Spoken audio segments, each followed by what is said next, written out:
ছোটবেলায় আব্বার লগে অনেক রাগ করতাম টাকার লেগা, কিন্তু এখন বুঝি কারণ নিজে ইনকাম করি তো।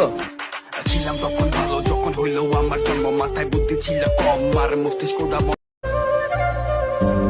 বয়স কম হলে বুঝে গেছি কোনটা ভালোবাসা আর কোনটা অবহেলা।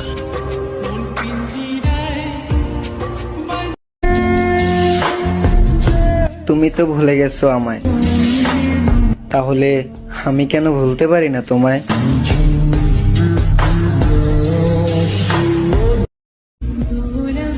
খুব মিস করি বন্ধু সেই সন্ধ্যাগুলি যখন আমরা সকল বন্ধু একসাথে আড্ডা দিতাম। আমিও সবার প্রিয় হতাম যদি আমার বাবার টাকা থাকতো। ছিলাম তখন ভালো